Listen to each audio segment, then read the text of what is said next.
Hello साथियों, स्वागत है आप सभी का अपने वायरलेस क्लासेज पर।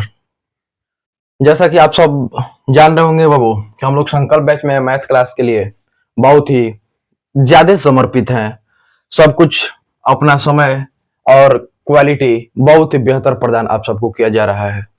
देखेंगे आप 1.1 पूरा कंप्लीट कर लिए होंगे, तो हम लोग आज 1.2 का पहला क्वेश्चन सिद्ध कीजिए कि रूट 5 एक अपरिमेय संख्या है। तो इस क्वेश्चन को करने से पहले मात्र 1 मिनट का मैं कंसेप्ट समझा दूं कि अपरिमेय संख्या और परिमेय संख्या। अपरिमेय संख्या है तो परिमेय संख्या का कहीं ना कहीं उससे पहले जानकारी होना चाहिए।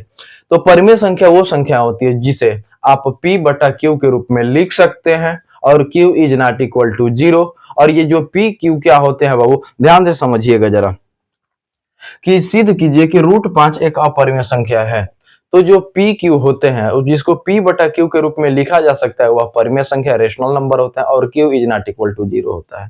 अपरिमेय संख्या क्या होता है जिसे आप p बटा q के रूप में नहीं लिख सकते हैं, वह आपका अपरिमेय संख्या होता है भाई। अर्थात ये बोल सकते हैं कि p और q जो दोनों हो आप सह अभाज्य होने चाहिए। सह अभाज्य, देखिए ये बहुत लोग बोलते हैं कि याद करने वाला क्वेश्चन है, क्योंकि ऐसा कुछ नहीं है, कंसेप्ट है। यदि समझेंगे तो बहुत ही बेहतर समझ में आएगा। लिखेंगे, देखिए यह सिद्ध करना है अपरिमेय संख्या, और मुझे अपरिमेय संख्या सिद्ध करने के लिए आप परिमेय संख्या से स्टार्ट करके और अपरिमेय संख्या तक जाएंगे विरोधाभास की स्थिति करके। तो देखेंगे, लिखेंगे, चूंकि हम जान चूंकि माना रूट 5 एक परिमेय संख्या है। जब परिमेय संख्या है अर्थात आप इसे p बटा q के रूप में लिख सकते हैं, अर्थात इसे p बटा q के रूप में लिखा जा सकता है। ठीक है, ध्यान से समझते चलिए, एक एक चीज समझेंगे। अर्थात इसे p बटा q के रूप में लिखा जा सकता है, और p और q दोनों यदि सह अभाज्य होते हैं और p बटा q के रूप में नहीं लिख पाते हैं, वह आपका एक अपरिमेय संख्या हो जाता है। तो ध्यान देंगे जरा, p बटा q के रूप में लिखा जा सकता है। लिखेंगे, चूंकि लिखा जा सकता है, अतः लिखिए, अतः रूट 5 बराबर हो जाएगा वो p बटा में q। रूट 5 एक अपरिमेय संख्या हम लोगों ने मान लिया, और परिमेय संख्या को p बटा q के रूप में लिखते हैं, तो हमने रूट 5 को p बटा q लिख लिया। लिखेंगे दोनों तरफ वर्ग करने पर, दोनों तरफ वर्ग करने पर, तो रूट 5 का वर्ग हो जाएगा 5, इधर हो जाएगा p स्क्वायर बटा में q स्क्वायर। आप देखेंगे यहां से यदि क्रॉस मल्टीप्लाई करेंगे तो 5q स्क्वायर बराबर हो जाएगा p स्क्वायर। यहां से देखेंगे q स्क्वायर बराबर p स्क्वायर बटा में 5। अब एक बात बताइए जरा, ये जो p स्क्वायर बटा में 5 है, p स्क्वायर बटा में 5, अर्थात हम कह सकते हैं कि p स्क्वायर को 5 विभाजित कर रहा है। बोल सकते हैं ना कि p स्क्वायर को 5 विभाजित कर रहा है। लिखेंगे, क्योंकि p स्क्वायर को 5 विभाजित करता है, तो इसके नीचे आप देखिएगा, समझिएगा जरा, ये भी लिख सकते हैं, अर्थात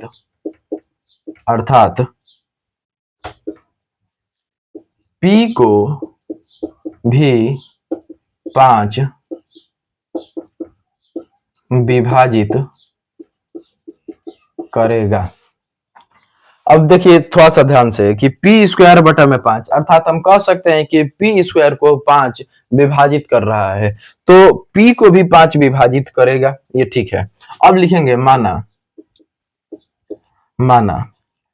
थोड़ा ध्यान से समझिएगा जरा, p बराबर 5m। आप यहां से दोनों तरफ इसका वर्ग कर दीजिए। लिखेंगे, दोनों तरफ वर्ग करने पर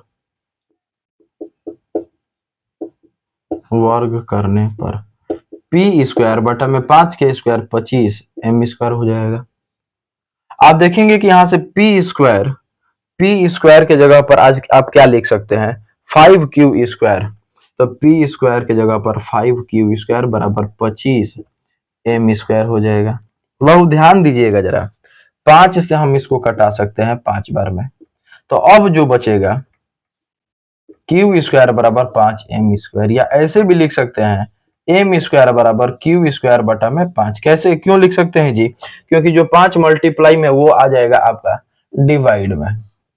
आइए अब यहां से पी एम स्क्वायर बराबर आ गया बाबू आपका क्यू स्क्वायर बटा में 5, अर्थात अब ये भी लिख सकते हैं, अर्थात क्यू स्क्वायर को 5 विभाजित करता है, तो Q को भी 5 विभाजित करेगा।